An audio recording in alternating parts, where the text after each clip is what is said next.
estão conseguindo me ouvir? Manda uma mensagem aí no bate-papo.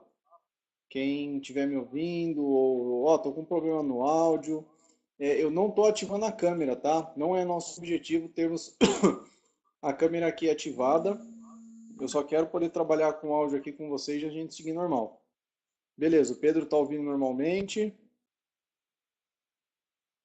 Ó, o pessoal tá digitando. Beleza, o Thales está ouvindo. Leia está ouvindo. Ótimo. Tá tudo em ordem. Pessoal, vocês estão conseguindo ver o slide que está aí à frente? Beleza, o slide está visível também, tá? Então, esse evento está sendo gravado agora, tá certo? Então, eu gosto de trabalhar da seguinte forma: eu vou transmitindo aqui o conteúdo e eu dou a liberdade para que vocês a qualquer momento participem, tirar alguma dúvida, fazer uma pergunta. O objetivo da aula ao vivo é que ela tenha a participação do pessoal. Então, quando eu calculo o tempo disponível para a gente fazer esse trabalho, eu levo em consideração a participação de todos e não só o que eu estou falando. Mas tá beleza então. Então o que acontece? A minha ideia é eu pegar essas gravações, subir elas para o YouTube, ou então baixá-las e, dependendo do que for, mandar por e-mail, pelo o Google Drive, entendeu? Como ele é muito grande, o arquivo de vídeo, acaba sendo melhor ver pelo link do YouTube. Mas, se for o caso, a gente pode tentar mandar pelo Google Drive também. Nada impede, né? A não ser que a internet não queira ajudar. Tá certo? Então, vou seguir normal aqui com o evento. Caso alguém precise sair, pode ver a gravação depois, tá certo? Tem gente que não está podendo, se interessou pelo curso, mas por alguma razão não pôde participar. Sem problemas, o vídeo estará disponível e aí a pessoa entra em contato comigo depois, tira uma dúvida, faz algumas perguntas e eu já entendo isso como uma forma de participação e interação aqui com o nosso material, tá certo? Bom, então, dando início aqui à nossa apresentação, o tema de hoje é o marketing e gestão para profissionais PET. Só para informar os pessoal, eu estou me recuperando de uma gripe que eu tive um tempo atrás aí, o ar está meio seco, então assim, eu estou bem, mas às vezes a garganta fica seca e eu começo a tossir, então desde já eu peço desculpa. Então vamos lá, a questão aqui, né? O tema a ser tratado hoje, marketing e gestão para profissionais PET. Por que eu estou tratando desse assunto, né? O marketing e a gestão. Então vamos lá, vou contar para vocês a minha história. Não, melhor, eu vou deixar a história por último. Eu vou trazer aqui uma demanda que eu vi muitos colegas terem ao longo do tempo e que foi algo assim que me motivou a estar desenvolvendo esse curso, fora o que eu já vivi um tempo atrás. Então, primeiramente, o porquê marketing? Eu percebo, pelo menos aqui na minha cidade, que eu sou entre, vamos lá, 5 adestradores que eu acredito ter aqui na minha cidade, contando eu, é, inicialmente, só eu que, assim, pelo que eu estou vendo, faço aqui uma exploração maior dos recursos que as mídias digitais proporcionam, né? Então, tem 3 aí que só trabalham com cartão impresso, panfleto nos pet shop. Não deixa de ser uma estratégia de marketing, mas diante dos recursos que a gente tem e o que as pessoas querem, e elas praticamente procuram na internet, acaba sendo assim meio que uma perda de tempo você focar só na mídia convencional, que são os panfletos e cartões. Não estou criticando quem faz isso, mas não, dentro dos recursos que nós temos hoje em dia, não é muito viável. Mas vamos lá. De 5, 3 eu sei aqui que fica mais no cartão e no panfleto. Beleza. Eles têm clientes? Tem clientes. Eles têm clientes no bairro deles, né? O vizinho entra em contato, o vizinho indica. O cara às vezes faz um trabalho muito bom e é indicado na região dele. O Vandro não está vendo nada. O Vandro, aqui ó, só para te informar, não teremos a utilização de vídeo, tá certo? É só o áudio e os slides que eu preparei. Se você estiver vendo os slides, é o mais importante, e me ouvindo também. O importante é me ouvir e ver o slide, tá certo? Então, Wanda, depois dá uma mensagem aí no chat mesmo, fala para mim aí se você está vendo o slide e me ouvindo. Isso é o mais importante no momento, tá certo? Ou então fala aqui no WhatsApp se você não conseguir utilizar o site, o chat. Então é isso. E aí, vamos lá, falei dos três. Tem um outro rapaz que ele tem um site, mas é um site assim que tem só uma página. Você clica lá no site dele, só tem lá uma foto dele, o contato e somente isso. Né? Ele é bem simples nesse sentido, né? E temos também aqui na região sites, aplicativos, tipo classificados, né? O pessoal reúne uma série de contatos, categorias, cria um site visível e lá eles anunciam os serviços da região. E aí, você ser visível nesse site de classificados não depende do quanto você está pagando para eles, né? Mas mesmo assim você tem que depender de alguém. Então, com relação ao marketing, pessoal, o meu objetivo é que vocês saiam daqui entendendo quais são as ferramentas e estratégias mais viáveis e o caminho a ser adotado para você adquirir independência, tá certo? Hoje o que eu tenho aqui com o meu marketing é independência. Eu não dependo de gestores de marketing, não dependo de site de classificados. Eu mesmo organizo aqui minhas redes sociais. Eu tenho uma página na WordPress que eu quero melhorar futuramente. E a melhor parte de tudo isso, eu praticamente não gasto nada com publicidade. Por quê? A gente vai voltar a falar sobre isso, mas desde já tenho em mente o seguinte. E detalhe, tudo que eu estou falando é interessante que vocês anotem porque os slides eles vão trazer tópicos e as informações mais importantes, tá certo? Só que muitos detalhes eles estão aqui na minha conversação, mas vamos lá. Então, dentro do marketing digital, nós temos duas categorias de divulgação.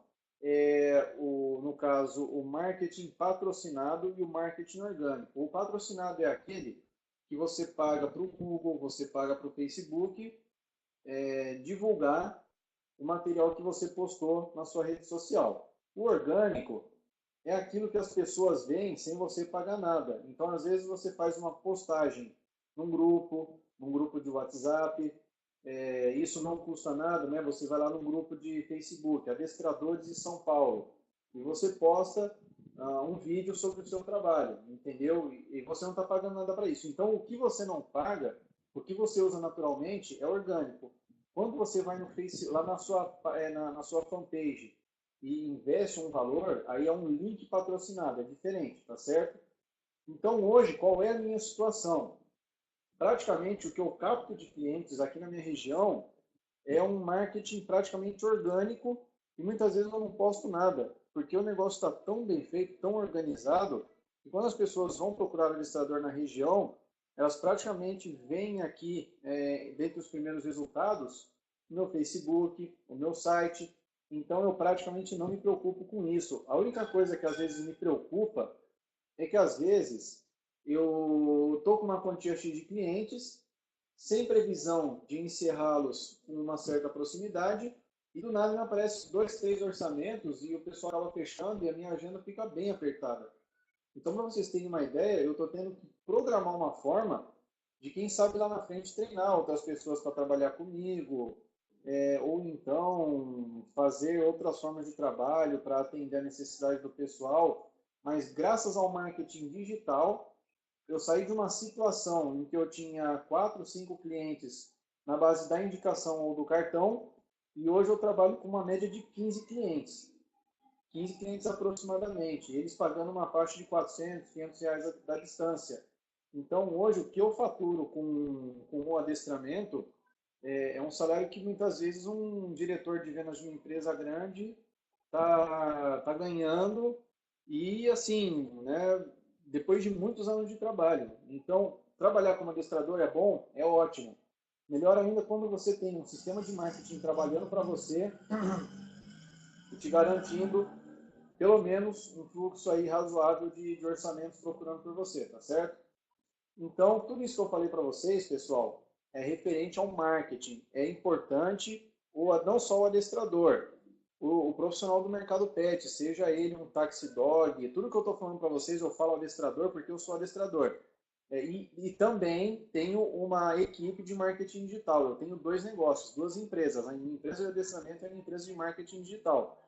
Então, eu tenho uma equipe com dois funcionários me apoiando na criação de projetos de marketing de outras empresas. Então, hoje, esse lance de trabalhar com marketing, publicidade na internet é muito lucrativo, é muito viável. Seja você uma agência de marketing, ou seja você alguém que sabe utilizar o marketing digital em favor do seu negócio. Então, o marketing é importante para o adestrador, para o taxi dog, para o pessoal que trabalha com banho e tosa, dog walker, pet sitter e assim por diante, tá certo? Agora a questão da gestão. O que que é gestão? O que que é gerir? É administrar, né? Você vai lá no banco, dá um problema com a sua conta, você procura quem? Você procura o gerente, porque ele é o gestor daquela sessão, ele faz a gestão, por isso que ele é o gerente, obviamente, mas só para vocês entenderem a nomenclatura. Então, o que é importante, nós temos algumas noções importantes de administração do nosso negócio. Primeiro, aumentar a nossa produtividade, nós sabemos o que estamos fazendo hoje e onde queremos chegar lá futuramente, e também evitar alguns problemas, inclusive de ordem jurídica, evitar alguns problemas com clientes mal intencionados, clientes caloteiros. Eu falo abertamente com vocês, pessoal, que por falta de experiência, um tempo atrás, eu tomei um calote de R$ 2.000. E quando eu fui ver, era uma coisa que eu podia ter evitado. Eu não evitei por quê? Porque faltou habilidade gerencial da minha parte. Então é importante nós sabermos administrar o negócio também. Organizar o nosso tempo, a nossa agenda, como que a gente avalia um problema, como que a gente organiza essas informações, como que é o nosso relacionamento com o cliente, questão de pagamento, negociação de valor e etc. Então, uma empresa, aí eu vou falar para vocês no próximo slide, vamos entrar em mais detalhes. Mas tenham em mente o seguinte, que uma empresa tem inicialmente 3 atividades fundamentais: administrar, o marketing e a produção. Na prática é o quê? Quando você está produzindo, você está adestrando, você está desenvolvendo o resultado do seu trabalho. Quando você está fazendo marketing, você está administrando suas redes sociais para que elas tragam clientes para você e torne a sua marca, torne a sua figura conhecida na região. E quando nós falamos de gestão, nós estamos falando com pagamentos, valores, renegociações, datas de pagamento, conflitos. Pessoal, por mais, digamos assim, por mais satisfatório que seja o trabalho do adestrador, às vezes aparece gente encrenqueira na nossa frente. Então a gente tem que saber lidar com essas pessoas. Ser adestrador não é um mar de rosas. Você vai pegar um ou outro aí que vai te dar dor de cabeça. Por isso que é importante você saber administrar essas situações. Então, se eu puder já começar agregando algo útil para vocês nesse curso, é enxergarem dessa forma. Primeiro, eu sou somente um adestrador que trabalha para ganhar uma renda extra, ou eu sou uma empresa, nem que seja um microempreendedor individual. Você tem um CNPJ que você abriu lá no portal do empreendedor, você se tornou um microempreendedor individual, mas a partir daí você tem responsabilidades. Então pense dessa forma: você está trabalhando para ganhar uma renda extra ou para criar uma marca, para desenvolver uma reputação na sua região, para em cima disso você expandir, crescer e ganhar cada vez mais, principalmente com uma coisa que você gosta de fazer. Então, é isso que eu quero falar para vocês. Esse é o meu incentivo, inicialmente, para quem até então não pensava dessa forma, não via o adestramento como uma profissão. Uma profissão, uma gestão de uma empresa e algo que não apenas está em demanda no mercado, mas como também te traz um ganho considerável, tá certo? Bom, pessoal, está aqui então o nosso sumário. Eu dividi aqui o nosso curso da seguinte forma: a introdução que nós estamos realizando aqui, né? E aí, dentro da introdução, os objetivos de apresentar as justificativas para esse curso, que foi praticamente feito já, né? nós precisamos nos situar com relação à natureza do nosso serviço, o mercado, como está o mercado com relação a adestradores, com a necessidade de adestradores, as nossas responsabilidades e perspectivas. E também eu gostaria de expor para vocês, nessa parte da introdução, técnicas e ferramentas essenciais de marketing digital, visando propiciar uma maior visibilidade no mercado, né? No desenvolvimento, nós vamos falar então sobre um plano de negócios enxuto, chamado Canvas. Então, quem começa, muitas vezes, eu não digo todos, mas história de amigo meu, começou trabalhando com um adestramento por hobby, ou então por se tratar de uma renda adicional. O camarada vai vendo que é uma atividade lucrativa, tem demanda, e aí o que o camarada faz? Pede as contas lá do trabalho dele com carteira assinada para trabalhar só com adestramento. Então, a partir do momento que ele vive só disso, ele tem um negócio. Informal ou formal, ele tem um pequeno negócio. Então, para que você tire melhor proveito desse negócio, é importante que você planeje as suas atividades. E é por isso que eu vou mostrar para vocês o plano de negócios enxuto. Quando nós falamos de plano de negócio tradicional, um plano de negócio desse, ele leva semanas para ser feito, ele é complexo, ele demanda todo um estudo, um levantamento de dados, cálculos, assim, ele é complexo. Agora, nós estamos falando desse plano de negócios que eu estou mostrando para vocês aqui, o plano de negócios enxuto, o Canvas. Ele é bem mais resumido, ele é bem mais prático.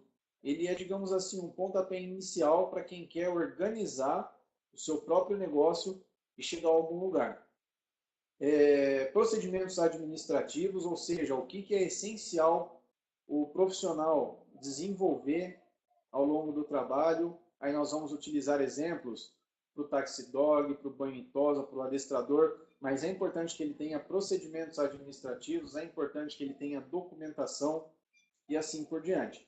Nós vamos falar também, pessoal, sobre o Código de Defesa do Consumidor. Por que eu vou falar sobre o Código do Consumidor? Código de Defesa do Consumidor. Primeiro, porque tanto o consumidor como a própria empresa, às vezes, desconhece seus direitos e responsabilidades perante a lei. Ou seja, o serviço tem que ser prestado, controle de qualidade, questão do ressarcimento, deixa eu ver o que é mais, enfim, uma série de situações. Deixa eu só colocar aqui a minha magzinha para dentro, que ela está latindo aqui, está causando, está atrapalhando o curso. Eu vou colocar ela para dentro e a gente já retoma aqui.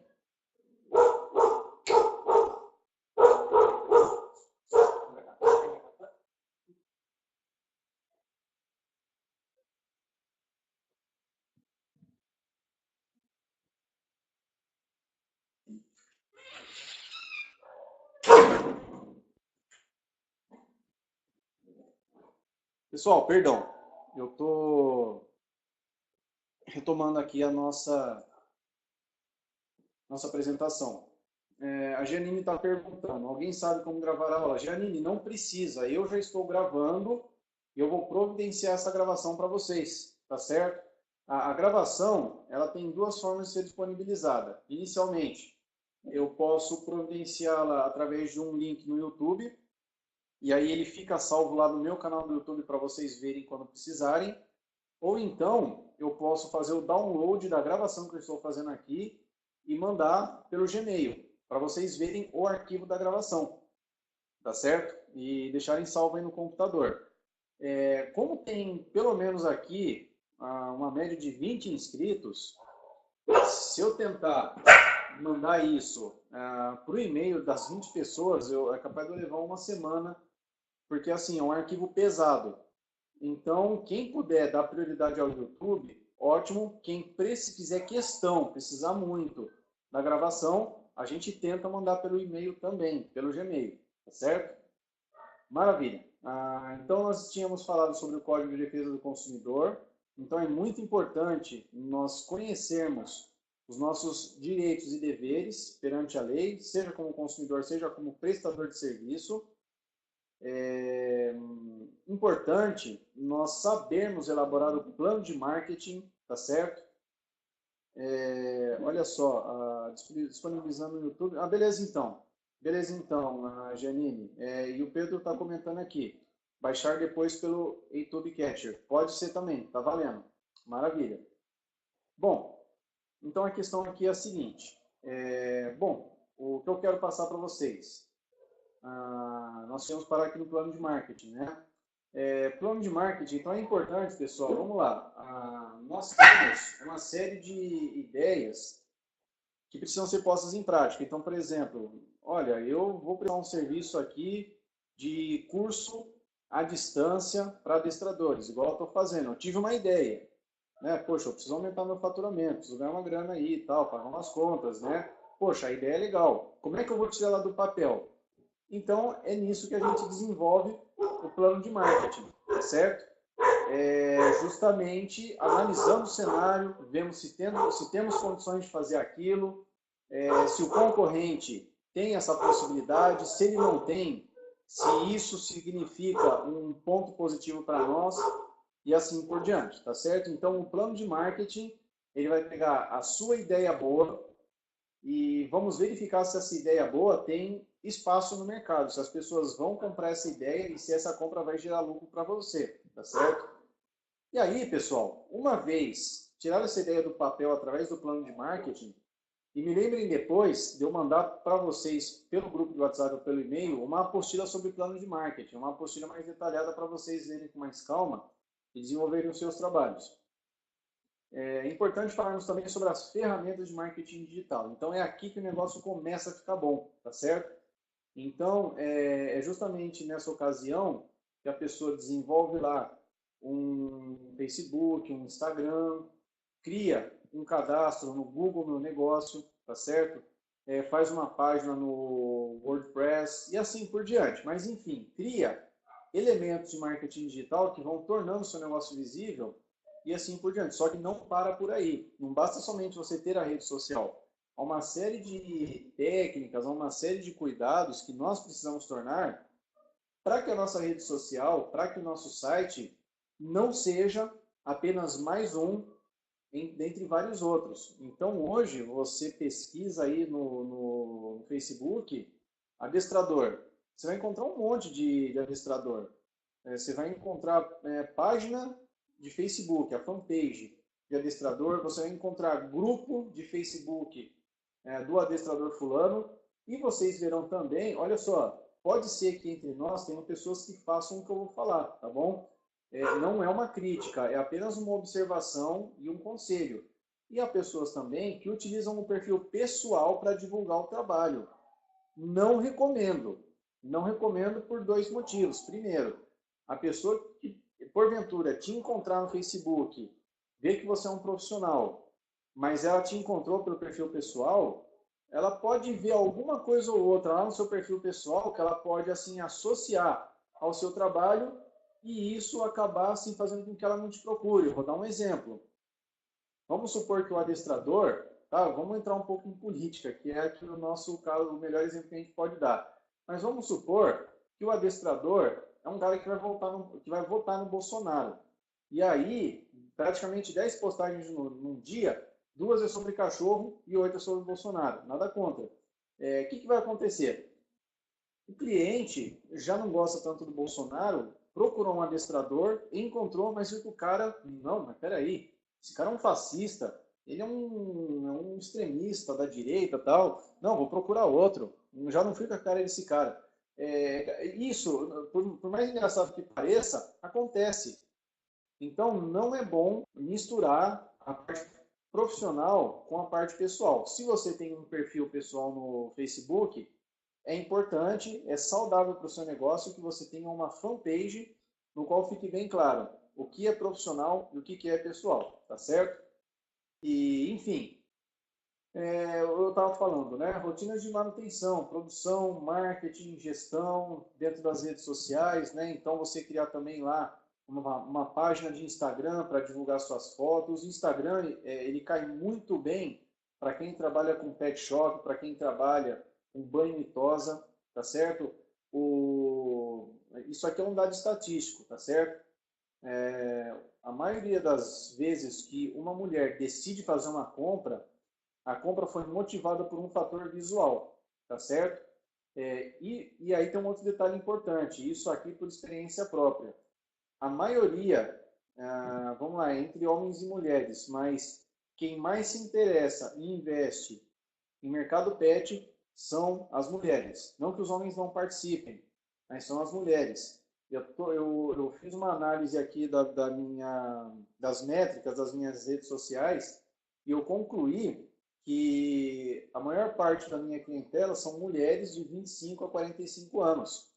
E aí, você leva em consideração o seguinte, que o Facebook, um Facebook com boas imagens, um material gráfico de alta qualidade, bons vídeos, boas imagens, e um Instagram com fotos bem elaboradas, e o fato de que a maioria das mulheres é incentivada por um aspecto visual para fazer a compra, você já acaba, digamos assim, estando à frente de muitos outros profissionais que não levam isso em consideração. Não estou falando que as mulheres não analisam a compra de um ponto de vista crítico, como, por exemplo, o preço, o prazo, a qualidade. Minha esposa, ela pechincha muito, ela é muito crítica na hora de escolher um produto ou fazer uma compra. Ela é muito preocupada nesse sentido. Mas quando uma coisa é visualmente atrativo, ela se encanta com aquilo. E por mais que às vezes aquele produto seja um pouco salgado, pelo fato de ser visualmente atrativo, ela acaba fazendo a compra.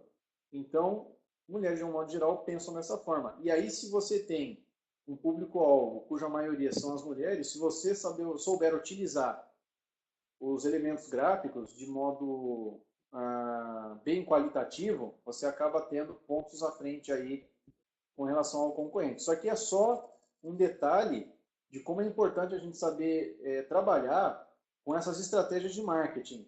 Entender quem é o seu público-alvo, entender qual é, digamos assim, o fator que você deve utilizar para fortalecer e tornar, digamos assim, um atrativo no seu negócio e assim por diante, tá certo? E aí, para concluir, nós estaremos, então, fazendo um estudo de caso, né, que esse estudo de caso é baseado na minha história, né, como que eu comecei a trabalhar com adestramento e como que eu venho, e a que ponto eu cheguei, a ponto de ter que pensar em expandir, inclusive em termos de equipe, para dar conta da demanda de serviços, né, e esse estudo de caso ele tem o objetivo de ser algo motivacional, tá certo? Quem está nessa situação, encontrar motivação, fora a informação técnica que vocês já estão aprendendo aqui no curso, menos para vocês se expandirem e alcançarem o sucesso tão almejado, tá certo? Pessoal, antes de seguir para o próximo slide, até agora, vocês estão conseguindo me entender? Está compreensível? Está dando para, enfim, né, associar a matéria aqui ao tema do curso? Bom, alguém gostaria de falar alguma coisa? Quer que eu libere aqui o microfone? Quer digitar aqui no chat para falar alguma coisa? Vamos lá, tem gente falando, vamos ver o que está acontecendo.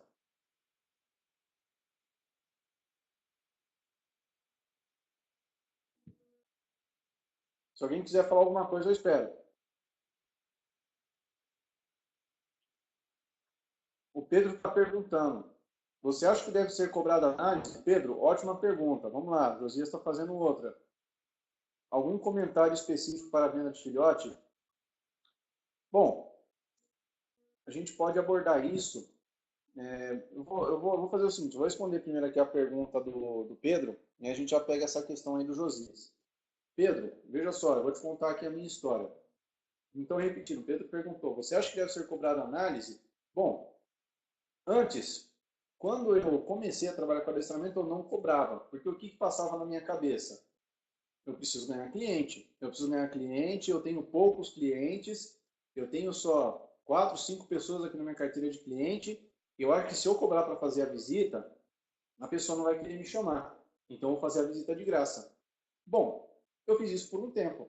A pessoa me procurava, eu ia até a casa dela gratuitamente, fazia uma análise da situação e vendia o meu peixe para fechar um plano de treinamento com ela, tá certo? Só que naquela época, o que eu estava ganhando assim em termos de faturamento do adestramento? Algo em torno de R$ 1.500. Era quando eu fazia o adestramento para complementar com a minha renda de trabalho que eu tinha com a outra empresa, né? Só que aí, conforme eu fui aumentando o fluxo de clientes, conforme eu fui me qualificando, fazendo curso, adquirindo certificados, adquirindo experiência, adquirindo propriedade no assunto, eu comecei a raciocinar o seguinte: Pedro, quer saber de uma coisa? Eu vou começar a cobrar para fazer as visitas, porque, primeiro, o meu tempo é precioso. Segundo, eu gasto dinheiro para abastecer a minha moto e ir até a casa da pessoa. A informação que eu estou dando, de alguma forma, vai ajudar aquela pessoa. Então, eu comecei a levar tudo isso em conta. E tem mais um detalhe importante, Pedro. Eu levei em conta o seguinte: mesmo que eu cobre um valor para fazer a visita, se eu mostrar para a pessoa o meu grau de profissionalismo, não importa o quanto eu cobrei dela e talvez não importe o quanto eu negociar com ela. Se eu conquistar aquela pessoa pelo meu conhecimento, ela vai fechar negócio comigo. E não deu outra, Pedro. Eu comecei a cobrar para fazer a visita, só que aí eu comecei a caprichar ainda mais na prestação do meu serviço. E então, hoje as pessoas aceitam pagar o valor que eu cobro para fazer a análise numa boa e na maioria das vezes fecha um negócio. Então, Pedro, sendo mais objetivo, onde eu quero chegar com essa resposta? Se eu acho que deve ser cobrada análise, depende. Você se sente preparado? Você tem propriedade para conquistar a pessoa pelos seus argumentos? Você se sente seguro o suficiente para não fechar um negócio aqui, mas depois, quem sabe, na outra semana fechar mais dois? Se você tem essa segurança, cobre o valor. Cobre o valor e aí fica a seu critério. Você cobrar R$ 30 para fazer uma análise, você cobrar R$ 50 para fazer uma análise. Aí vai do seu critério, vai do que o mercado está ditando na região. Tá certo? Agora, essa questão de você cobrar ou não, depende muito de você e de que em pé está o seu negócio e, enfim, né, a sua capacidade técnica em estar conquistando aquele cliente. Então, antes eu não cobrava. Hoje, para eu fazer uma análise, para eu ir até a pessoa e apresentar o meu serviço depois de fechar negócio, eu estou cobrando R$ 50. Ó, a pessoa me liga. Eu gostaria de conversar com você. Gostaria que você viesse aqui em casa para estar mostrando o meu cachorro, o meu caso. Tudo bem, eu vou. R$ 50. A pessoa paga numa boa. Tá certo? Alguém mais tem mais alguma pergunta? Vamos lá, o Josias.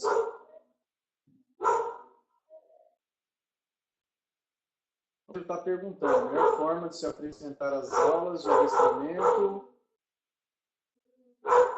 Isso aí, pessoal. Vamos mandando as perguntas aí, que a gente vai respondendo na sequência. Deixa eu só colocar a antena de novo para dentro de casa, porque ela está colocando peça para causar fora.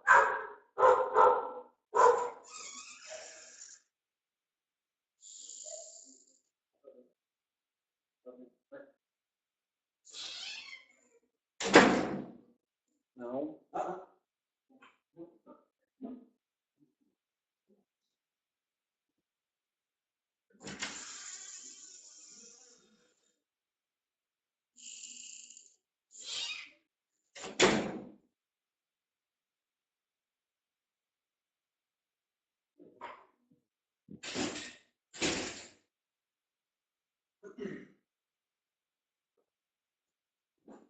Pessoal, perdão, vamos lá. Estou retomando aqui novamente o diálogo. Naquela primeira vez lá, a Atena tinha saído pela cozinha e foi lá causar de novo na rua. Bom, vamos ver. Vamos voltar aqui às questões. Então, vamos lá, a gente parou na questão do Pedro, Pedro Henrique. Pedro, depois fala para nós aí se a sua pergunta foi respondida, tá? Se foi respondida a contento e se permaneceu alguma dúvida. Bom, o Josias está perguntando, algum comentário específico para a venda de filhotes? Josias, com relação à venda de filhotes, por exemplo, só me explica melhor. Você, no caso, utilizando as estratégias de venda, de marketing, sendo um criador, um vendedor de filhotes. Seria isso? Bom, como que eu me colocaria, né? Eu acho que a melhor forma de você conquistar um cliente com relação aí à venda de filhotes, primeiro, uma coisa que eu vejo acontecer muito aqui na região de São Paulo.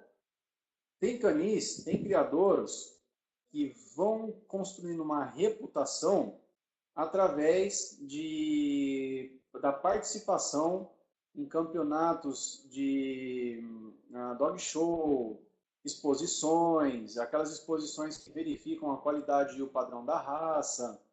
Então, tem filhotes, tem canis que vendem filhotes a um valor muito elevado, mas quando você vai visitar o canil, eles estão assim lotados de certificados e premiações dessas competições de exposição e padrão de raça, entendeu?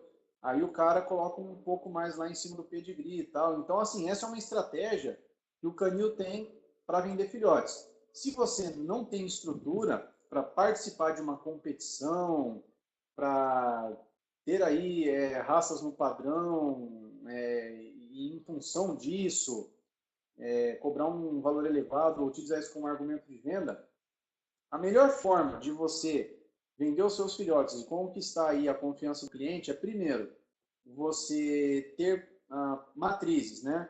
O pai e a mãe com um temperamento equilibrado, né? Cães mentalmente saudáveis, fazendo você ter um ambiente de criação saudável, você desenvolver um bom trabalho de socialização e ambientação nos primeiros 60 dias, para que você possa vender na prática e na argumentação, você possa vender para aquela pessoa filhotes minimamente problemáticos, cães menos dependentes, cães mais seguros, cães que têm origens boas. É lógico que o ambiente ao qual o cão vai participar, vai fazer parte, determina o caráter também, mas aqueles primeiros 60 dias que você tem no seu canil, nos seus filhotes, antes de vendê-lo, é fundamental também na construção de filhotes de qualidade que te permitam construir uma reputação, mesmo que você não seja um canil renomado pelos prêmios e pelos pedigrees, mas com certeza pela qualidade de filhotes que você vende e o grau de satisfação dos seus clientes por aquilo que os filhotes representam para eles. E também é muito importante você se posicionar e utilizar isso como estratégia de marketing, de venda, o fato de que você não só conhece que tipos de vacina e medicamentos os filhotes têm que tomar, cuidados no manejo da maternidade, né, para manter o cão saudável, e como que você vai orientar aquele cliente a manter o cão saudável. Por que eu estou falando isso? Não foram poucas as vezes que eu atendi clientes que ficaram assim muito insatisfeitos com canis que vendiam um filhote lá cheiroso, penteadinho, bonitinho, mas que quando chegava na casa do dono, estava com alguma doença, alguma diarreia, uma parvovirose já meio que começando. O filhote estava descadeirado.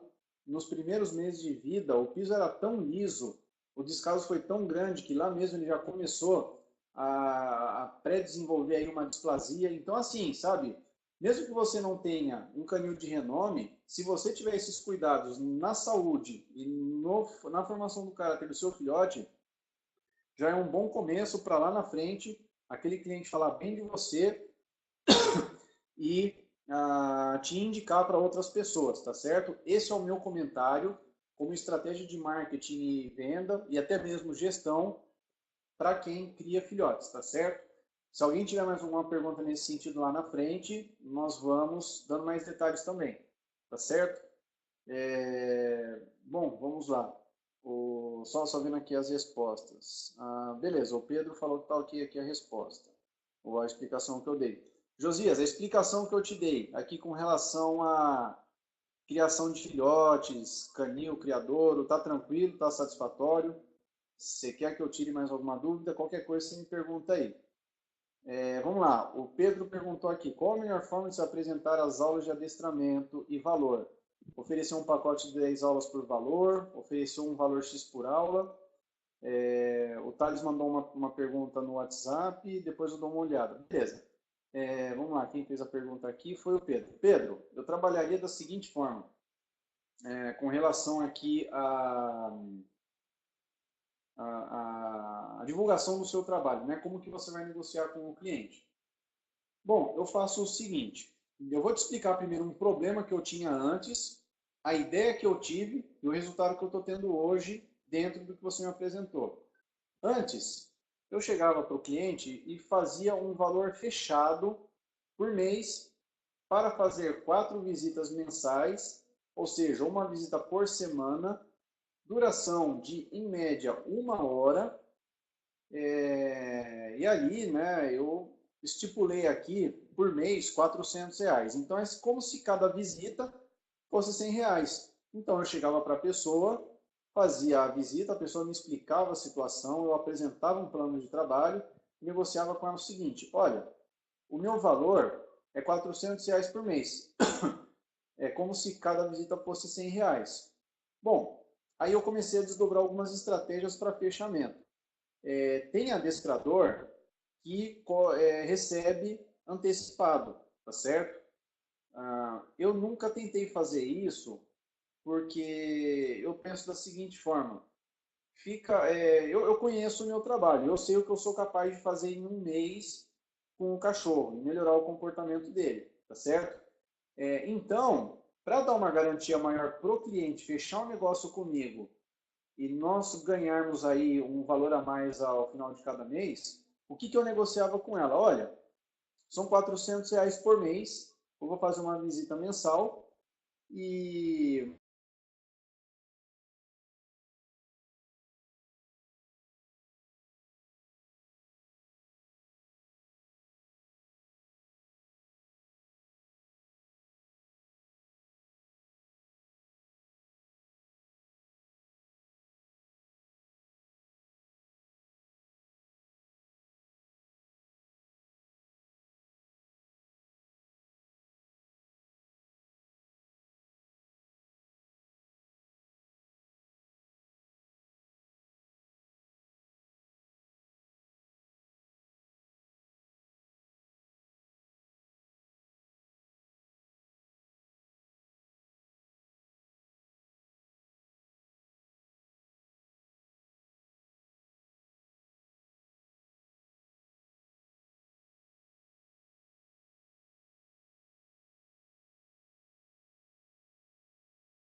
agora, tá ok o áudio?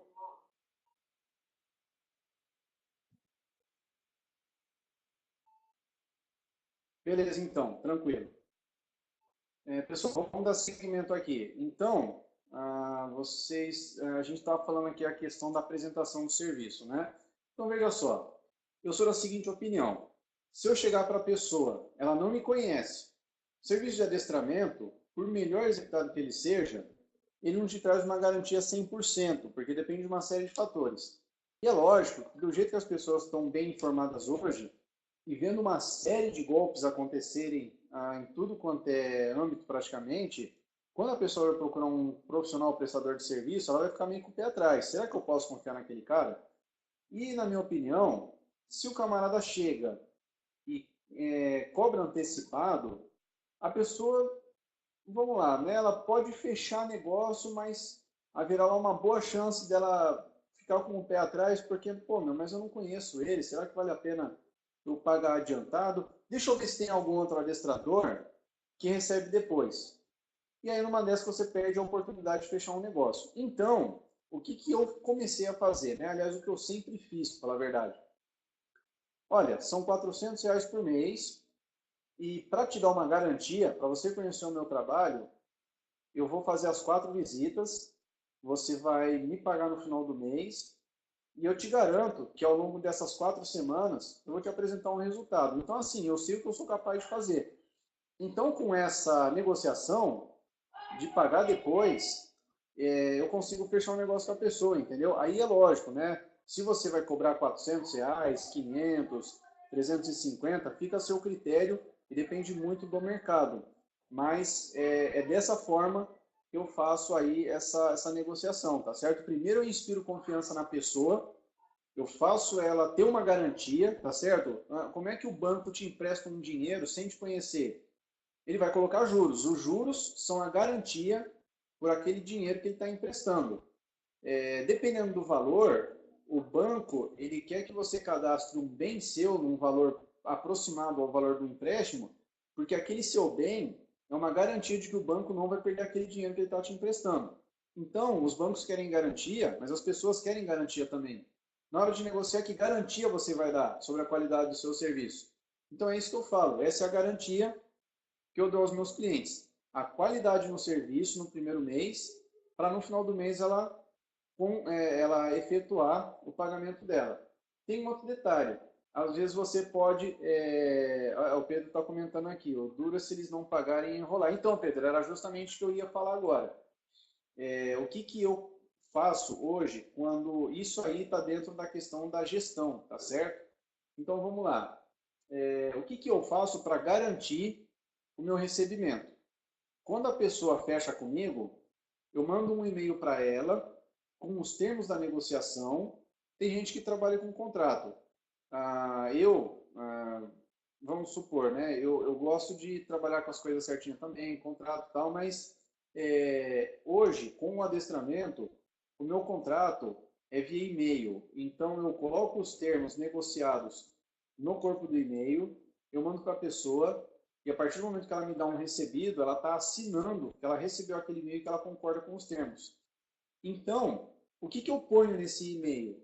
Que de posse do nome completo, RG, endereço, CPF, eu tendo previamente consultado o CPF dela no SPC Serasa e verificado que ela não é uma pessoa com histórico de inadimplência, eu deixo bem claro para ela o seguinte, que a partir de tal data eu inicio o serviço em tais condições e que o vencimento do pagamento dela é tal dia, que passado aquele dia, eu vou dar uma notificação em até 3 dias para que ela, né, de repente, negocie, tome uma providência, tal. A gente renegocia a data, não o valor, a data.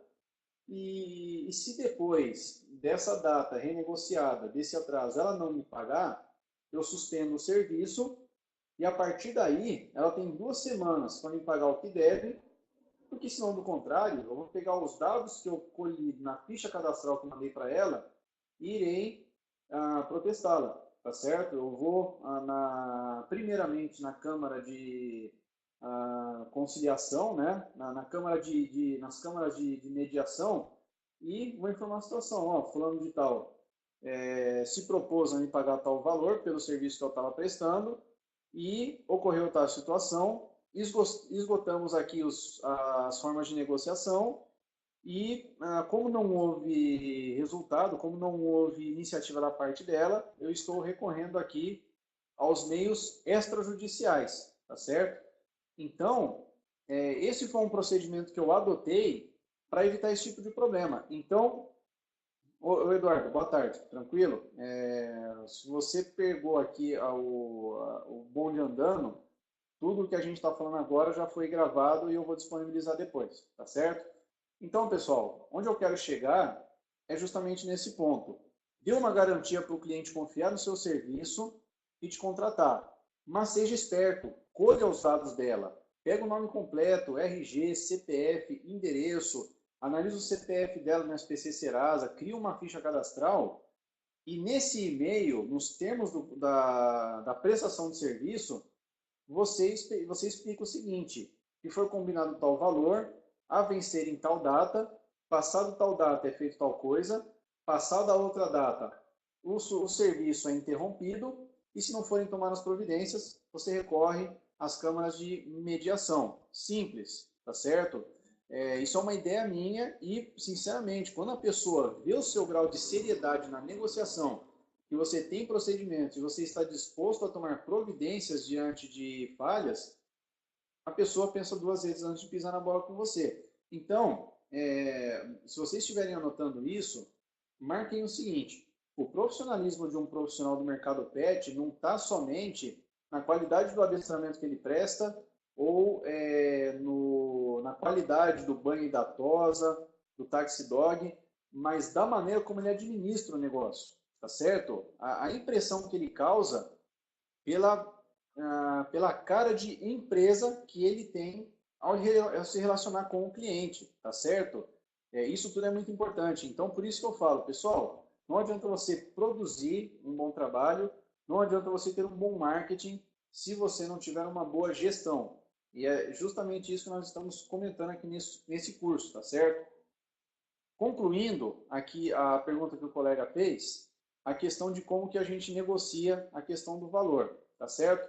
Eu percebi que fazer um valor fechado para a pessoa pagar no final do mês, às vezes, e um valor amarrado, às vezes fazia com que a pessoa chegasse assim na metade do mês ou no final digamos assim, na última semana do serviço e ligasse para mim com o seguinte: olha, Carlos, está ficando apertado aqui meu orçamento e não vai dar para eu continuar o adestramento, entendeu? Pô, o cachorro está aqui, tá bom, tá? Eu acho que já é o suficiente. Se precisar de alguma coisa, a gente liga de novo, né? Quanto que a gente está te devendo aí? Ah, são 2 visitas? Ó, então vamos te pagar tanto, entendeu? A Léo fez uma pergunta. Léo, já vou responder a sua pergunta, e a sua pergunta é importante também. Então, diante desse problema do valor, o que, que eu comecei a fazer? Eu parei de trabalhar com valores fechados, né? Hoje, como que eu abordo o cliente? Eu chego para a pessoa e falo assim, olha, eu estou cobrando R$ 400 por visita, ou seja, no final do mês você faz um investimento de R$ 400. Se eu perceber que a pessoa achou salgado, mas mesmo assim ela está disposta a fechar negócio, porque olha só, quando você está entrevistando a pessoa, você percebe, por uma série de fatores, se ela tem, entre aspas, bala na agulha ou não. Quando é um lar mais humilde, quando é um lar mais abastado. Então, quando eu vejo que a pessoa assim tem condições de investir, eu falo que o meu valor é R$ 400, seguimos com os procedimentos aí de cadastro e ponto final. Se eu percebo que a pessoa é um lar humilde, tem muitas crianças, tem muitas despesas, eu logo imagino que eventualmente isso pode pesar no orçamento dela e fazer com que lá na frente ela entre em contato comigo e queira suspender o meu serviço. Então, eu dou para essa pessoa a seguinte alternativa, né? Qual que é a minha jogada? Eu falo para ela o seguinte, olha, a minha proposta são 4 visitas semanais para que em até 4 meses, em média, não é um prazo exato, mas que em até 4, 5 meses, que seja em média, eu consiga terminar o seu serviço.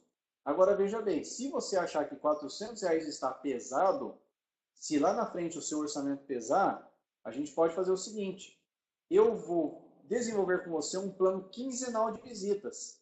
Eu faço 2 visitas mensais, eu venho trabalhar a cada 15 dias.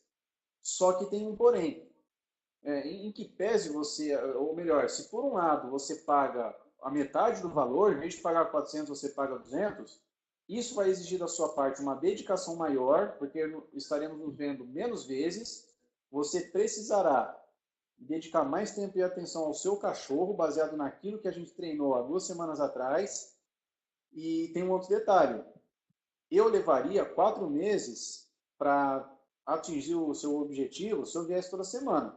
Se você desenvolver um plano quinzenal comigo, que é mais barato, saiba que lá na frente a gente pode acabar levando mais tempo. Talvez o dobro do tempo para concluir um serviço que levaria um tempo X. Então, pessoal, o que eu quero dizer é o seguinte: analise o perfil do seu cliente. Se você perceber que é uma pessoa que lá na frente vai ter dificuldades para fazer o seu investimento, crie uma alternativa financeira que possibilite ela estar fazendo seu investimento, não interrompa o trabalho que está sendo prestado, mas que, né, digamos assim, garanta pelo menos um padrão mínimo de qualidade. Tudo bem? Pessoal, eu vou interromper aqui rapidão, tá caindo um pé d'água aqui, tá quase entrando água na casa, vou só fechar a janela e a gente já continua. Só um minuto.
Bom, pessoal, desculpem aqui a interrupção novamente.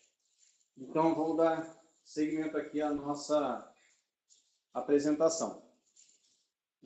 Bom, então vamos lá. Só recapitulando. Essa é a estratégia que eu aplico com relação a preço. Eu faço um valor mensal fechado. Se eu perceber que a pessoa vai precisar, eu dou essa alternativa para ela, em ela fazer um investimento pela metade do preço, só que com menos visitas e que talvez lá na frente demore mais, tá certo? Mas é lógico, eu sempre deixo bem claro para ela que tanto num caso como no outro, o meu compromisso é dar o máximo de informações para que o cão dela seja bem educado e bem adestrado, que eu vou desenvolver um plano de treinamento, ela vai precisar colocar em prática e quanto mais ela se dedicar, melhor será o resultado, tá certo? Enfim, a pergunta, deixa eu ver, a pergunta foi feita aqui pelo, deixa eu só verificar aqui. A pergunta foi feita pelo Pedro Antunes. Pedro, a sua pergunta foi respondida. Tem alguma outra dúvida ainda que persiste e tal? Deixa eu ver o que é mais. O Thales fez perguntas. Ô Thales, quando for o nosso intervalo, eu leio lá as suas perguntas. Daqui a pouco a gente dá um intervalo. Quando der mais meia hora, a gente dá um intervalo. Eu olho as suas perguntas e a gente responde depois, tá certo? Deixa eu ver. Mais perguntas aqui. A Léa, a questão do CNPJ. Léa, eu tenho CNPJ, tá certo? Então, qual é a vantagem? Veja só, primeiro, para você poder fazer uma negociação extrajudicial na Câmara de Mediação, ou nem, se você quiser abrir um processo jurídico mesmo, entendeu? Você, de acordo com o Código Civil, requerer o seu pagamento, você não precisa de CNPJ. O importante é que você é uma pessoa física, tanto de um jeito como do outro, você estabeleceu uma relação contratual. Você é um prestador de serviço informal, tá certo? Então, o fato de você não ter um CNPJ não te impede de entrar com uma ação contra aquela pessoa que está te devendo, tá certo? Agora, é lógico, qual a vantagem de você ter um CNPJ? Tá? Eu vou dar um exemplo. Isso é uma coisa que eu ia falar mais adiante, mas eu já vou adiantar aqui para vocês. Qual é a vantagem de você ter um CNPJ? Então, hoje eu tenho uma quantia X de materiais e tenho a minha moto, mas vamos supor que a minha demanda por serviços aumente, eu preciso de mais equipamentos e eu estou no momento descapitalizado, eu não tenho todo o dinheiro que eu precisaria. Tendo um CNPJ e as minhas contas pagas em dia, eu posso requerer junto ao Banco do Povo ou ao BNDES, e é lógico que essas coisas não vão acontecer da noite para o dia. É um processo burocrático que demora meses, mas você tendo um CNPJ, estando com as contas em dia e tendo uma justificativa para recorrer a crédito, você pode fazer um empréstimo junto ao banco como pessoa jurídica, tendo um CNPJ, e ter como vantagem o seguinte: hoje, como pessoa física, se você fizer um empréstimo, você vai estar pagando juros na faixa de 8 a 10%, que é um absurdo. É um juros que praticamente é o agiota que cobra, e agiotagem é crime, né? No Banco do Povo, no BNDES, você vai pagar taxas de 1,5% a 4%, por ser uma empresa. Então, o crédito que você vai adquirir por ter um CNPJ, a credibilidade e a linha de crédito que você estaria adquirindo torna o seu negócio muito mais vantajoso, tá certo? Então, respondendo a sua pergunta, o fato de você ter um CNPJ te permite possibilidades na esfera jurídica com relação aos seus direitos, mas também vantagens maiores no que se refere ao crédito para você expandir o seu negócio, tá certo? Agora, você não tem CNPJ, mas tem um conflito a ser resolvido com o cliente, a justiça lhe será garantida da mesma forma, tá certo? Agora, uma coisa que eu quero falar para vocês, quem não tem CNPJ, tenha, eu recomendo, é saudável você ter um CNPJ para sua empresa. Vou dar um outro exemplo. Vamos supor que você mora numa cidade que montou uma guarda municipal há pouco tempo, essa guarda municipal quer criar um canil e eles não têm adestradores por perto. Mas você está na região, você tem um CNPJ e você é especialista em formação de cães para guarda e proteção. O que acontece?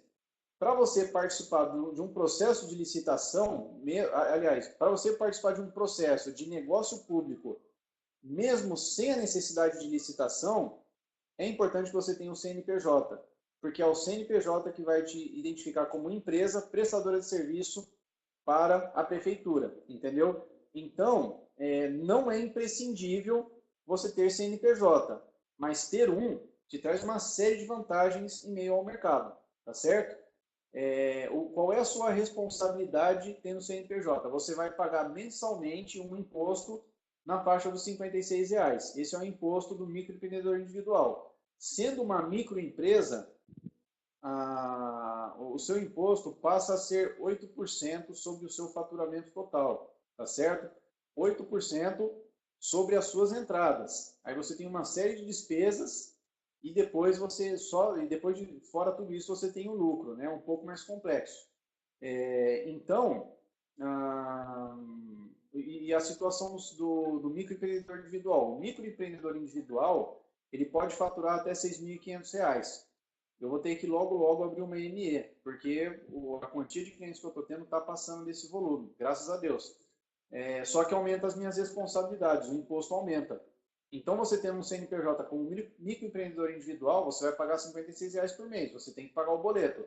Só que o seu faturamento não pode passar de R$6.500. Se passar, você paga a multa na hora de fazer a declaração de imposto de renda.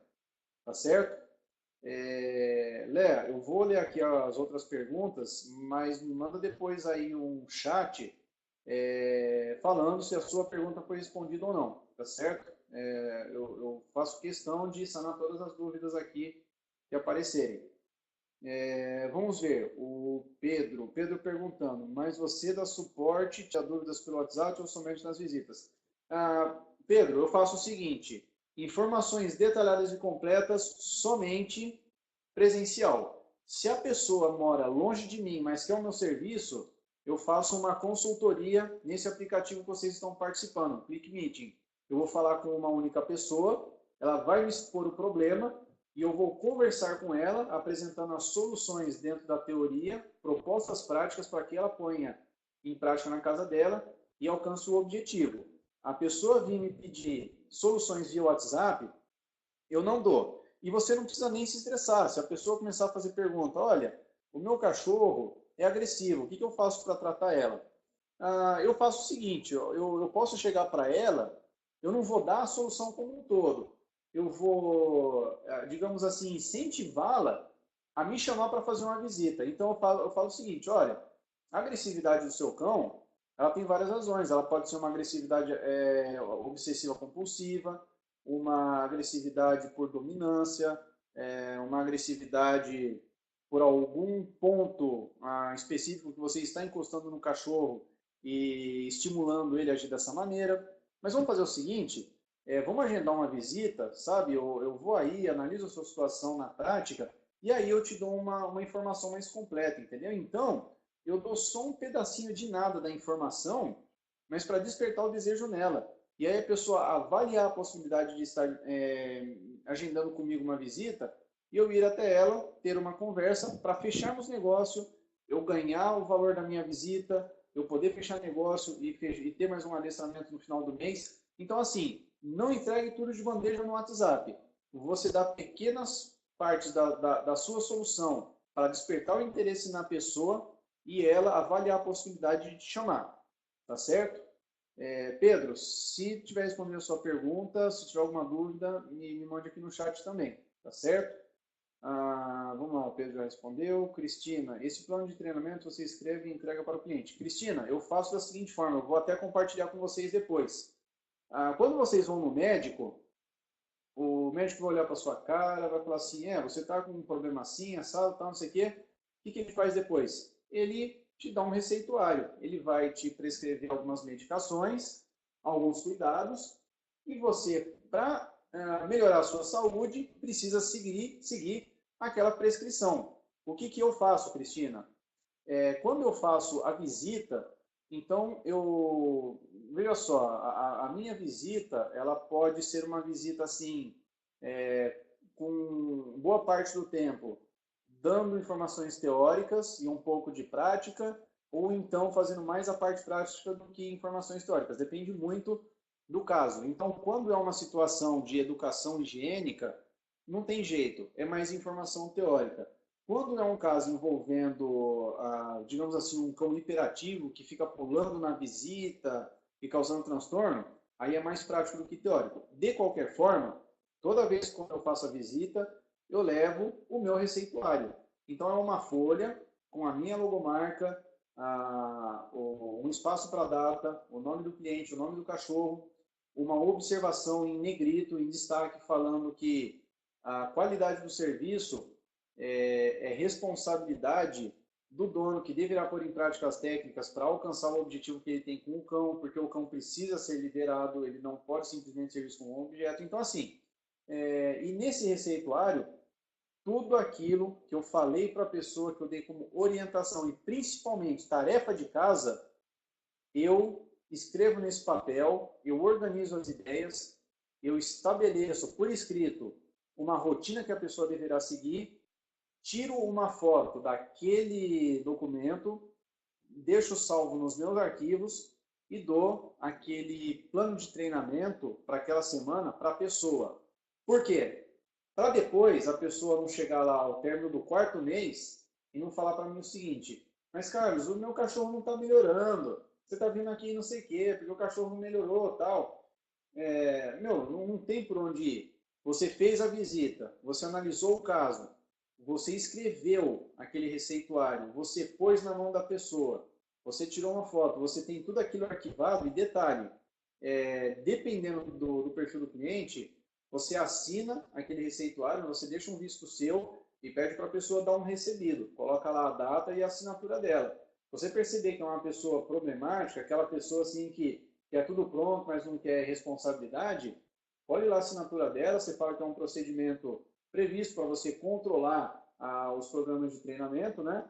E aí você deixa aquele documento arquivado para lá na frente. Qual a vantagem de você ter esse documento, esse receituário em mãos? A parte original, a parte escrita, fica com o cliente. Só que aí foi como eu falei, você tira uma foto, você deixa arquivado, por 2 motivos. Você está produzindo uma prova a seu favor e você também está tendo um controle do trabalho que você está fazendo. De repente você tem aí 20 clientes e um monte de coisa para fazer, um monte de providência para tomar, e é muita informação. Então, por isso que é legal você marcar nesse receituário o que você fez da última vez, tá certo? Essa questão a gente vai entrar em mais detalhes aí na parte das rotinas administrativas, tá certo? Mas é dessa forma que eu trabalho. Eu visito a pessoa, eu proponho um plano de trabalho, eu registro, deixo uma cópia com ela e a outra fica comigo, tá certo? Cristina, alguma dúvida ainda? Foi respondido aqui? Você não entendeu alguma coisa? Qualquer coisa, manda aí um chat para mim que a gente vai se falando. Deixa eu ver, o Thales aqui, tranquilo, tal. Vamos ver. A pergunta aqui do Eduardo. Eu passei a acertar cartão de crédito. Estou preocupado com o imposto de renda. Estou fazendo por pessoa física. Você aceita? Tem uma dica? Eduardo, infelizmente, eu tô na mesma situação que você, entendeu? Eu comecei a aceitar cartão de crédito e eu estou analisando aqui quais serão as minhas responsabilidades com relação a cartão. O que eu faço hoje é o seguinte: eu combino com a pessoa depósito ou transferência. Eu peço para a pessoa não me colocar dinheiro na mão. Eu vou dar uma resposta mais completa aí para a sua pergunta. Eu peço para a pessoa não colocar dinheiro na mão. Eu peço para a pessoa fazer a transferência ou o depósito na minha conta. Por quê? Se lá na frente você precisar de um crédito, independente da sua conta ser uma conta de pessoa física ou pessoa jurídica, a questão é que o banco vai analisar o seu fluxo de caixa. Ele vai analisar o quanto que você fatura por mês e isso acaba se tornando um fator de liberação de crédito taxa de juros, negociação de prazo e etc. Então, tudo aquilo que vocês puderem receber, receba pelo banco. Receba através de depósito ou transferência, para você ter um histórico positivo de faturamento e isso te ajudar lá na frente com relação à sua saúde financeira. Agora, respondendo a pergunta do Eduardo, com relação a cartão. Eu, particularmente, evito usar cartão pelo seguinte, a pessoa tem a opção de fazer transferência ou o depósito e isso não cobrar nenhuma taxa inicialmente, a não ser que a pessoa faça um DOC, um TED, através de bancos diferentes, tal, ela paga uma taxa lá de R$ 8, mas eu insisto para a pessoa fazer transferência ou depósito, entendeu? Foram raríssimos os casos que a pessoa fez uma negociação comigo via crédito. Isso vai fazer pouco tempo, né, alguns meses. E agora, como eu vou fazer a minha declaração de imposto de renda, eu vou analisar as minhas responsabilidades com relação a isso. O que eu posso fazer, então, até para não te deixar sem uma resposta completa, eu vou estudar com mais profundidade essa questão do imposto de renda e depois eu debato com o pessoal no grupo. Mas como eu passei a usar cartão recentemente também, isso não é uma informação que eu tenho assim de bate-pronto para te passar, tá certo, Eduardo? Desculpe não poder te passar ela por completo, mas a gente vai analisar ela com mais profundidade e aplicar aqui ao caso, tá certo? A Léa está perguntando aqui também.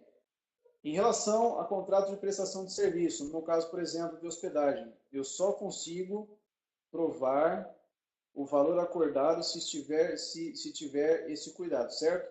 Se eu não tenho alvará, se é hospedagem em minha casa, como não assustar os clientes? Léa, você pode inicialmente fazer o seguinte, o cuidado mais importante aqui, vamos supor que você fosse alugar um carro, tá certo? Você vai lá alugar um carro, tal, você trata toda a documentação, o que o camarada faz antes de te liberar o carro? Ele faz uma vistoria com você e você preenche um formulário para você identificar as avarias que eventualmente tiver, né? Um risco, uma batida, uma sujeirinha, tal, a qualidade dos estofados, né? Então, como que você pode desencadear um trabalho assim que inspire confiança nas pessoas com relação ao cachorrinho que ela está recebendo? Primeiro, quando você receber um cachorro lá no seu hotel pet, crie um procedimento de check-in. Então, o que é fazer esse check-in? É o cliente apresentar o cachorro com a carteira de vacina, e nessa situação as vacinas deverão estar em dia, antirrábica, a V10, a giardia, o vermífugo, entendeu? O cão tem que estar com a saúde dele em dia. Então, a pessoa não hospeda o cachorro dela sem antes apresentar a carteira de vacina. Isso aí é uma questão de segurança para você e também é uma questão de responsabilidade do dono, tá certo? Nesse check-in, você vai fazer uma inspeção no cachorro, você vai ver como é que está a pelagem dele, como é que estão os olhos, se ele tem algum sangramento, você dá uma palpada no cachorro, vê se está algum ponto de dor, tá certo? Tira uma foto dele, e aí todas essas informações você vai colher e vai registrar no seu diário de check-in. Por quê? Vamos supor que você cuidou muito bem do cachorro, ele ficou num ótimo estado, o seu hotel pet tem um controle de dedetização, ele tem um controle de pragas, né? A aplicação que você fez lá dos produtos químicos para eliminação de pulgas, bactérias, carrapatos, com que frequência você utiliza a vassoura de fogo, se você tiver tudo isso documentado, é uma outra forma. Veja só, tudo bem, você não tem alvará, tá certo? Mas você tem procedimentos de controle do animal que está saindo, do animal que está entrando, da higienização, da profilaxia do seu canil, tá certo? Então, isso, e aí você deixa isso à amostra no seu check-in, tá certo? Então, isso são alguns cuidados que você toma com relação ao procedimento administrativo e com relação ao controle da saúde dos animais, que a pessoa vai olhar e falar assim, poxa, nesse hotel pet eu posso confiar. Eles são profissionais, eles cuidam da saúde do meu cachorro e cuidam da higiene do local, tá certo? Com relação à prestação de contrato de serviço, a parte de hospedagem não é a minha especialidade. Às vezes eu hospedo cães em casa para fazer terapia, beleza? Mas você pode encontrar na internet alguns modelos de contrato com essa finalidade. Você pode pegar um modelo, editar em seu favor, só que assim, não adianta nada você ter um contrato de prestação de serviço sem você ter esse controle que te permita produzir provas a seu favor, né? O check-in, né? Você fazer essa vistoria, você registrar a questão das carteiras de vacina dos clientes e você controlar as higienizações que você vem fazendo no seu canil, tá certo? Isso é o que você pode fazer, não apenas para não assustá-los, mas para mantê-los fidelizados e interessados no seu serviço. Beleza? Até aqui, vamos ver. O Pedro tem um comentário aqui. Deixa eu ver. Vamos lá, Pedro Henrique está perguntando. Mesmo o serviço fechado, porque às vezes eles perguntam muito o que fazer em certas situações. Situações novas, tipo querendo diminuir aulas futuras. Deixa eu só ver uma... Espera aí que eu tenho outras perguntas aqui. Deixa eu só ver. A Leia respondeu.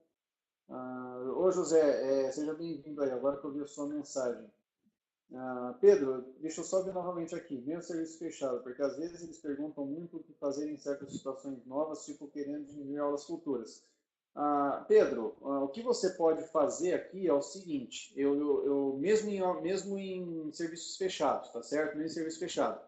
Porque o que eu desenvolvo aqui, na verdade, é o seguinte, nos termos da contratação do meu serviço, eu deixo bem claro a responsabilidade que o dono tem de colocar em prática os exercícios que eu estou recomendando e também, deixa eu só, o José está fazendo outra observação aqui, eu preciso fazer um certificado final de 3 meses, mínimo de adestramento com... sim, você entrega um mimo para os seus clientes pelo fato de eles terem feito o adestramento, eu também faço isso. E era justamente isso que eu ia falar com relação à pergunta do Pedro. Então, Pedro, o que eu faço para incentivar o cliente a manter o programa de treinamento? Então, primeiro, tem essa estratégia que visa adequar o investimento que ela está fazendo à situação financeira dela. Então, inicialmente, ela investe aí o valor fechado de R$ 400, né? Para que eu faça uma visita semanal e a gente mantenha essa frequência. Se por um acaso ela quiser reduzir a frequência para um trabalho quinzenal, né, e pagar a metade do valor, tudo bem, o importante é que a pessoa continue investindo, só que aí eu reforço para ela, inclusive nos termos, a obrigação que ela tem de praticar ainda mais os exercícios e desenvolver as habilidades que a gente está propondo. E também eu deixo bem claro que se porventura o adestramento for interrompido, ele estiver na metade do caminho e não tiver solucionado algumas situações, ele tende a regredir e tornar um investimento perdido. Então, por exemplo, a gente está fazendo lá um tratamento de agressividade, com a previsão aí de encerramento em 3 meses, só que aí no primeiro mês a pessoa já quer parar. E que eu já deixo observado para ela, olha, esse programa de treinamento ele precisa ter começo, meio e fim. Se lá na frente você cancelar esse serviço, há uma grande chance do seu cão regredir e esses meses iniciais terem sido, digamos assim, sem um retorno, entendeu? Então, a ideia é justamente incentivar a pessoa a seguir com o treinamento para que chegue até o fim, ela não interrompa o treinamento, e aí vem essa questão que o José falou. Você incentivar a pessoa a seguir adiante com o treino para que ao término desse período de 3, 4, 5 meses, ela receba um certificado. Então a pessoa faz a autoescola para receber a CNH e poder dirigir o carro. Os meus clientes fazem os treinamentos comigo e recebem um certificado para, digamos assim, serem condutores habilitados, pessoas que vão sair na rua, vão saber tomar os cuidados, vão conduzir o cão adequadamente, de modo a evitar eventuais maus tratos ou acidentes envolvendo aí o percurso, tá certo? Então, você trata aí a questão do valor e cria negociações para a pessoa não interromper o trabalho que está sendo feito. Mas aí você cria outras estratégias, tal como essa do certificado para incentivar a pessoa a seguir adiante. Ela cumprir um objetivo e chegar até o fim daquilo que ela se propôs, tá certo? Deixa eu ver o que mais. Bom, vamos lá. Por enquanto não temos aqui mais perguntas. O Pedro está digitando. Ô, Pedro, eu vou esperar você terminar de digitar aí que eu já respondo a sua pergunta.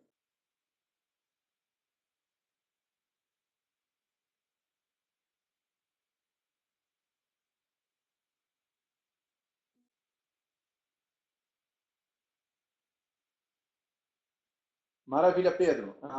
O Pedro está falando aqui se eu posso mandar um modelo de certificado. Pessoal, eu vou mandar os modelos dos documentos que eu uso, que eu estou explicando aqui para vocês no curso. Então, eu vou mostrar para vocês a minha sequência de procedimentos administrativos e a documentação que eu estiver expondo aqui, eu compartilho com vocês via e-mail ou WhatsApp, tá certo? O meu modelo de gestão eu vou compartilhar com vocês, porque a ideia é essa, é vocês adquirirem o conhecimento e terem algumas ferramentas para seguir dessa forma.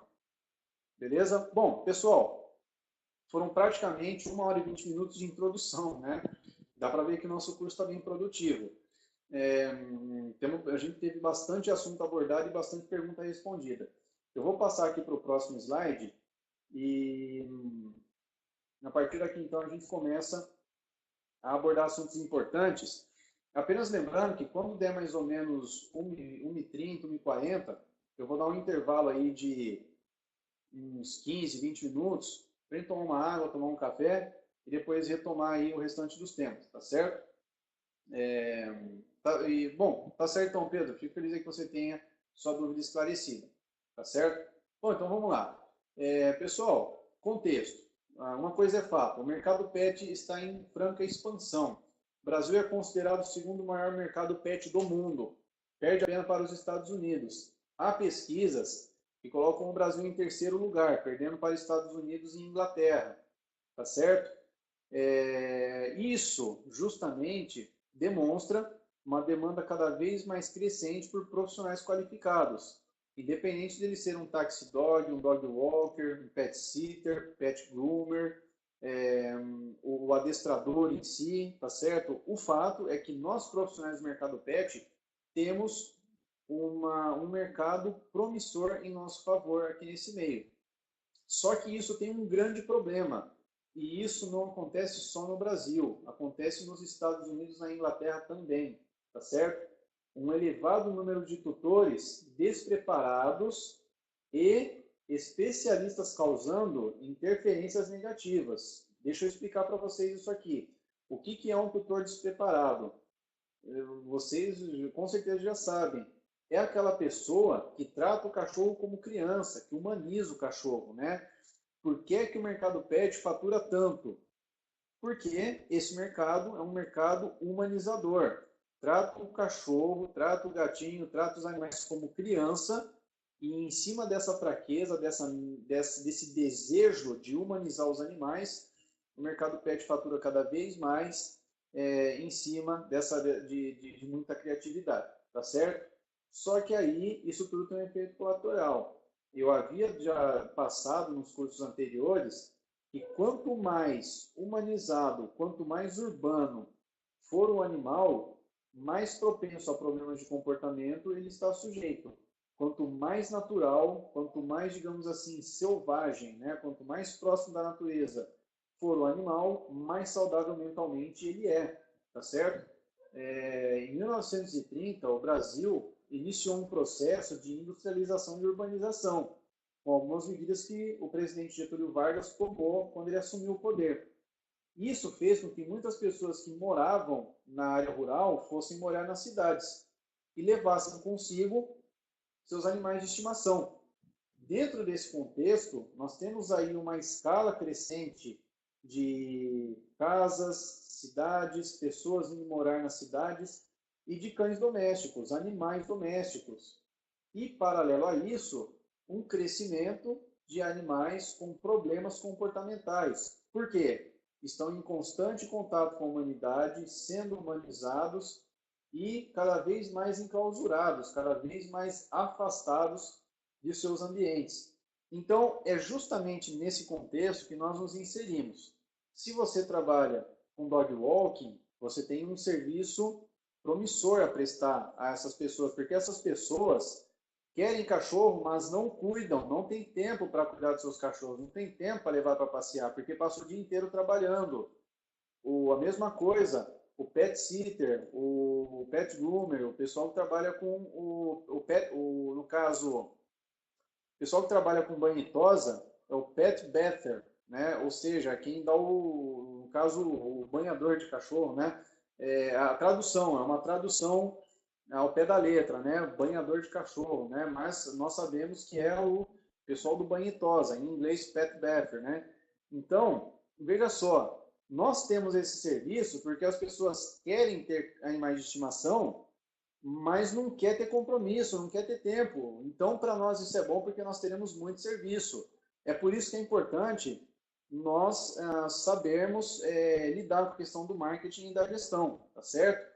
Então, isso demanda cada vez mais da nossa parte qualificações nas nossas áreas.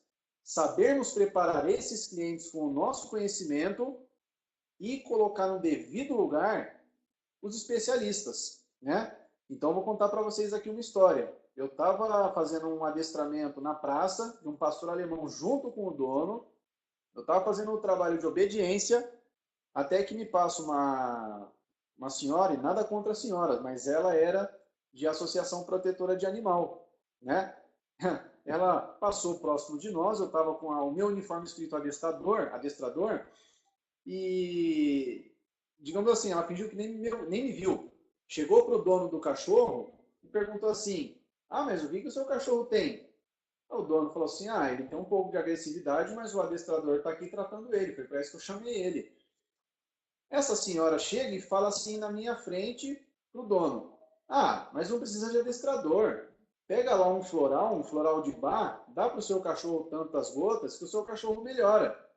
Isso na minha cara. Aí, tipo, como eu sou um cara assim, bem tranquilo, difícil alguma coisa me tirar do controle, eu fingi que eu nem, eu fingi que eu nem ouvi, entendeu? Mas a questão é a seguinte, nós estamos cheios de especialistas atrapalhando o nosso serviço. Como que a gente vai lidar então com pessoas dessa? Pessoas que querem visibilidade, querem se aparecer, mas não sabem como aparecer. Com conhecimento, com qualificação. Por isso que o mercado tem uma demanda por profissionais qualificados. Justamente para a gente tornar cada vez mais fácil o discernimento em cima desses especialistas que só atrasam o nosso lado, tá certo? O Pedro está aqui comentando, os clientes querem só dar ração, água, passei uma vez por semana e querem ele dentro de cama, na cama do sofá. Exatamente, Pedro. Um dia eu cheguei e orientei uma tutora a não deixar mais o cão subir na cama e no sofá, porque aquele era um dos fatores que estavam tornando a cadela dela agressiva, compulsiva, com esse transtorno, e, portanto, aquilo não podia acontecer mais para a gente fazer o tratamento. Porque eu falei isso para ela começou a desabar em lágrimas, né? Não, mas isso não é possível, a minha princesa, porque desde quando ela é filhote, eu faço isso com ela sempre dorme comigo. Pois é, minha senhora, com devido respeito, nós estamos diante de um problema que foi causado também por isso.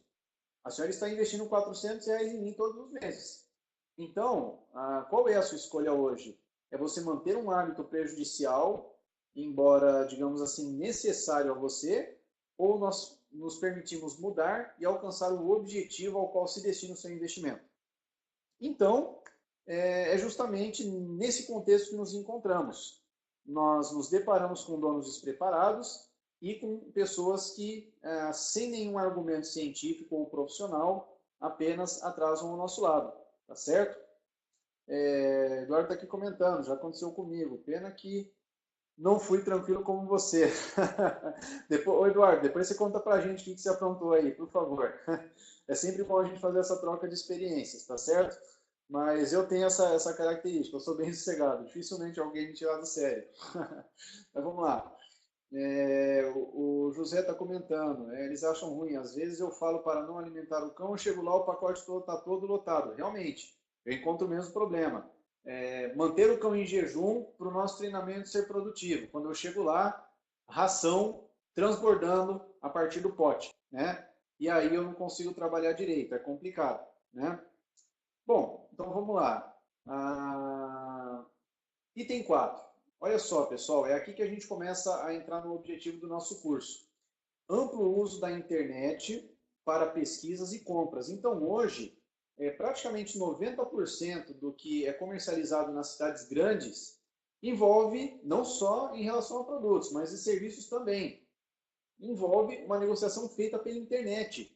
É por isso que eu falo para vocês, você que é cliente, você tem cartão, panfleto, beleza, mas não viva só disso. Saiba se posicionar na internet para você aumentar o seu faturamento, porque hoje as pessoas estão procurando profissionais no Google e no Facebook, não está indo no pet shop pedir educação, entendeu? Então essa é a questão que a gente precisa se conscientizar e saber se posicionar. E aí, né, o item 5 a gente acabou de comentar, ampliação de casos de maus hábitos e vícios de comportamento em cães domésticos. Então, o que acontece é isso. Nós temos um mercado crescente, problemas crescentes em função do crescimento desse mercado, pessoas despreparadas, sejam elas outros profissionais ou os próprios tutores, e nós que queremos trabalhar bem, desenvolver um bom trabalho e cumprir um propósito, nós temos diante de nós, pessoal, um prato cheio para trabalhar e ganhar dinheiro, que é justamente o quê? Nos qualificarmos, nos colocarmos como empresa, uma pessoa jurídica, tá certo? E eu já falei para vocês as vantagens, eu torno a repetir, nos colocarmos como uma pessoa jurídica que trabalha com propriedade e que é visível na internet. Esse é o nosso objetivo no momento, tá certo? Então vamos lá. Vamos dar prosseguimento aqui no próximo slide. Pessoal, um outro detalhe importante. Características dos serviços PET, tá certo? O por que eu falo isso, né? Por que é importante a gente conhecer essas características? Para nós podermos entender por que algumas coisas acontecem conosco. Então vamos lá. Você ser um adestrador, pet groomer, pet buffer, taxi dog, seja, esses serviços se enquadram em serviços supérfluos. Eles não são... ter um adestrador, ter um banho em tosa, não é um serviço necessário a uma família. Ele é, digamos assim, algo que muitas vezes as pessoas se dão ao luxo de ter, tá certo? Então, uma prova disso é quando surge uma crise econômica. Quando a economia quebra, quem é o primeiro prestador de serviço a receber uma ligação, aquela carinha de ué no WhatsApp, né? Aquela mensagem, fulano, preciso falar com você, aquela mensagem que te dá um frio na barriga e que você já sabe que praticamente vai acontecer aquilo. É justamente em função disso. Quando o bicho pega, geralmente aquele serviço supérfluo acaba sendo praticamente aí os nossos serviços que são tirados do controle de gastos para o pessoal controlar os gastos e ficar lá pagando as contas, se alimentando, tendo lá o essencial. Então, isso é um fator que torna o faturamento do nosso serviço muito volátil. O que é uma coisa volátil? Está muito, digamos assim, em função do que está acontecendo no ambiente externo. Então, se a economia está bem, nós estamos bem. Se a economia vai mal, nós somos os primeiros a serem cortados da lista de gastos aí que as famílias têm, tá certo? Por vezes, o nosso serviço é visto como desejo e não necessidade. Então, se você olhar à sua volta, aí na sua casa onde você está, o que é uma coisa necessária? É um fogão, uma geladeira, o alimento, a luz elétrica, a água encanada. O que é um desejo? É o Netflix, é o seu Play 4, é o adestrador que vem cuidar do seu cachorro uma vez por semana. São coisas que você deseja ter para aliviar o seu ego, né? Para dar uma certa diversão na sua vida. Mas, a hora que o bicho pegar, na hora que você sentir fome e sede, não é o que vai satisfazer a sua necessidade. Então, novamente, o nosso serviço é supérfluo e é motivado por um desejo, tá certo? Importante nós sabermos isso para que a gente está sempre trabalhando com o pé no chão.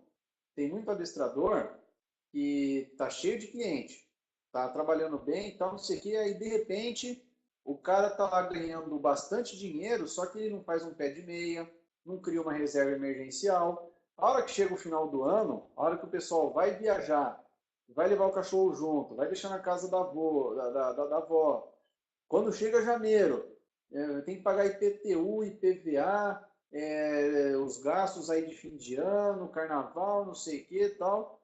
Meu, o cara cancela o seu serviço, você não guardou dinheiro nenhum e aí você passa um aperto danado no começo do ano. Então, é importante nós sempre termos isso em mente para nós sabermos que em momentos específicos do ano nós passamos por oscilações. Temos que sempre ter o pé no chão. Temos que sempre analisar o momento do ano e também a situação econômica do país para nós podermos meio que prever, até com uma certa chance de erro, a saúde do nosso serviço, a saúde financeira do nosso serviço. Outro detalhe importante, o nosso serviço, pessoal, é considerado uma atividade meio e não uma atividade fim. O que é uma atividade fim? Vamos supor, você tem ali uma empresa que fabrica cadeiras e mesas. A cadeira e a mesa faz parte de uma atividade fim. O objetivo principal é aquele.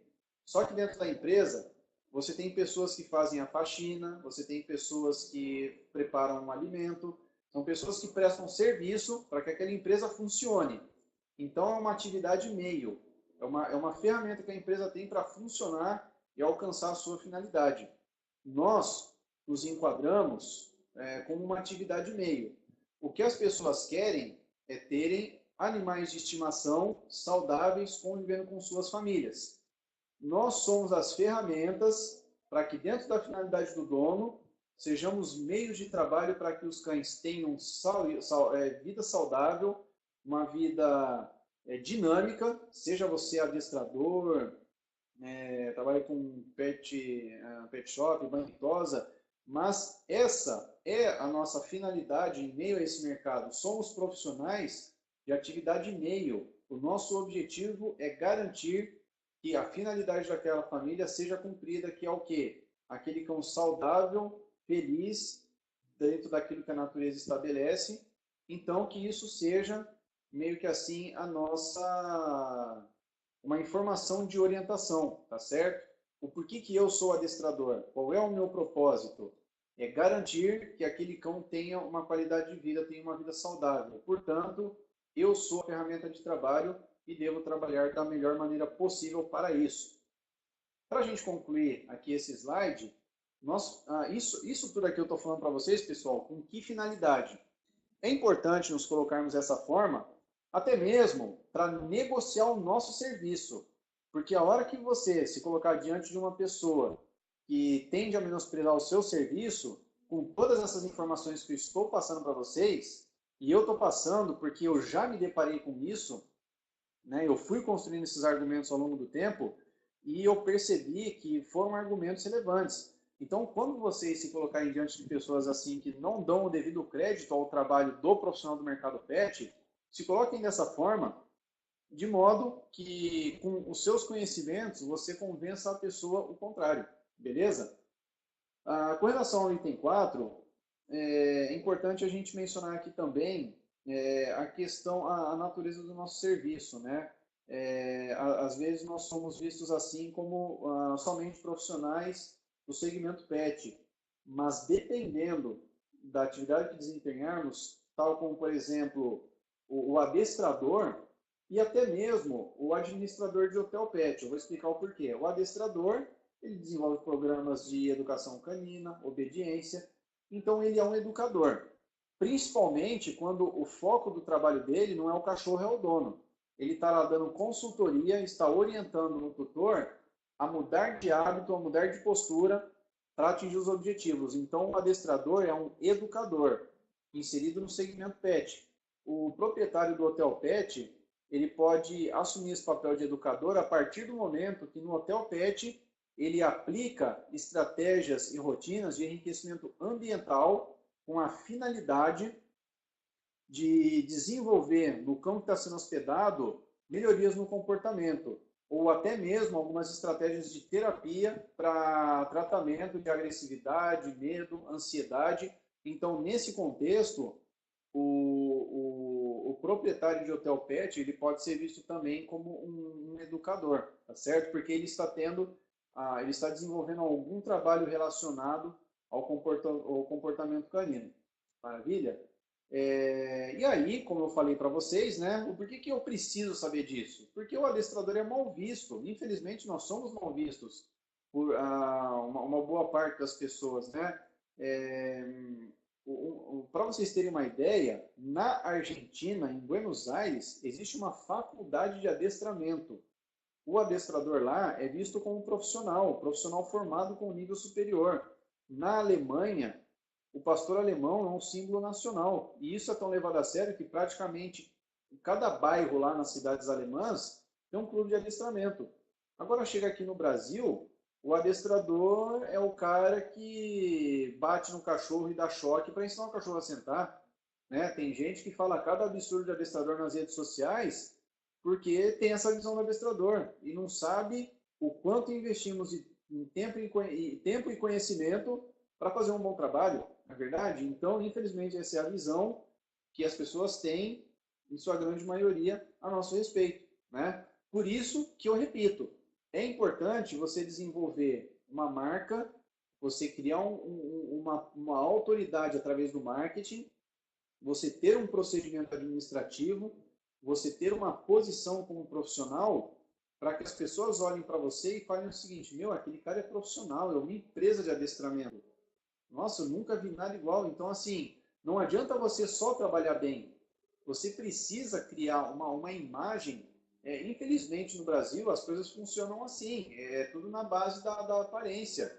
Nós temos aí uma série de políticos na gestão pública do país, pessoas assim despreparadas, desqualificadas, mas que pelos títulos que envergam são, nossa, é doutor nisso, é doutor naquilo, tal, é tudo muito visual. Infelizmente, essa é uma característica do nosso país. Então, por mais que você trabalhe bem, há necessidade em se ter essa preocupação em você se vestir de empresa, ter procedimentos administrativos, sequências nos trabalhos para as pessoas olharem para você e falarem assim, não, mas aquele cara lá é uma empresa, eu vou contratar ele, porque eu vi o site dele, eu vi as fotos dele e assim por diante, tá certo? O pessoal está fazendo comentários aqui, vamos lá, o Pedro, aqui adestrador é mal visto porque os cães dos clientes são os bebês deles. E já ouviu falar várias vezes isso. Infelizmente, essa é uma situação com a qual a gente se depara muito. Né? Bom, vamos lá, mais detalhes aqui. Foi como eu falei, não temos uma formação específica, o nosso conhecimento ele é muito fragmentado, né? Então, você faz um curso aqui, outro ali, você vai construindo a partir disso um quebra-cabeça, né? Sofremos uma série de ingerências externas, protetores, veterinários e outros adestradores. Uma vez eu fui orientar um tutor com relação a um problema de cropofagia que o cachorro dele estava tendo. O que eu falei para o tutor? Olha, o seu cachorro tem pouca atividade e a ração que ele está comendo é uma ração rica em proteína. Talvez você deva diminuir o valor proteico da sua ração para se adequar mais à atividade enérgica do seu cachorro e dessa forma você ter uma digestão assim mais proporcional com relação à energia gasta e às proteínas presentes, de modo que as fezes fiquem menos atrativas, digamos assim, menos palatáveis e o cão se interesse menos pelas fezes, fora outras medidas, né? Falei isso para o tutor, o camarada vai lá no pet shop, trocar a ração, né? Ele explicou para o cara do pet shop o que eu expliquei, o cara vai lá do pet shop e fala tudo o contrário do que eu falei. Ou seja, eu gastei pelo menos uma meia hora explicando para o dono o porquê que ele tinha que fazer aquilo. Chega o rapaz do pet shop, não, mas o adestrador está errado, porque na verdade é A, B, C e D. Então, assim, por isso que é importante a gente ter essa padronização de conhecimento, por isso que é importante a gente ter essa profissionalização, até para não termos esses desencontros na hora de lidarmos aí com o cliente, tá certo? E também, né, o animal está sendo equiparado a filhos, humanização impacta a qualidade do nosso serviço, necessidade em sermos mais objetivos, técnicos e fundamentados, ou seja, se eu falo com o cliente que é para ele trocar a ração do cachorro por causa de A, B e C, é porque aquilo foi baseado num estudo, numa pesquisa, horas e valores gastos aí com conhecimento e aprendizado, tá certo? Bom, vamos lá. Mais um slide aqui. que vai ao encontro do que a gente está falando, e aí o próximo slide, a gente começa a vir para a parte prática do marketing e da gestão, tá certo? A gente vai fazer mais esse debate aqui na parte da introdução, vamos dar um intervalo de 15 minutos, e aí a gente segue adiante com os próximos slides. Então, para finalizar essa parte de introdução, a gente ir para o intervalo e partir para a próxima parte. Pessoal, adestrar é uma fonte de renda extra, é um bico ou uma profissão, uma empresa, um propósito de vida. Então, eu trabalho com adestramento, vocês trabalham com adestramento, eu coloquei adestrar, mas entendam isso como, por exemplo, também qualquer outra função dentro do mercado pet, entendeu? Então, assim, você lidar com o pet, você trabalhar no segmento pet, é uma fonte de renda extra, é um bico ou é uma profissão? Então, é dessa forma que nós temos que nos posicionar, tá certo?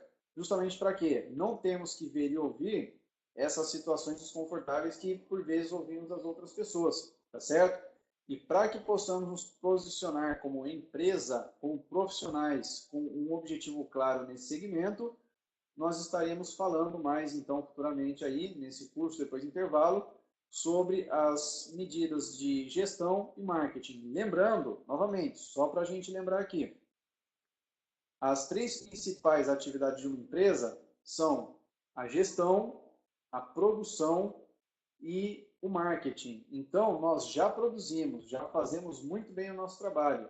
Vamos aprender a lidar com o marketing e a gestão, tá certo?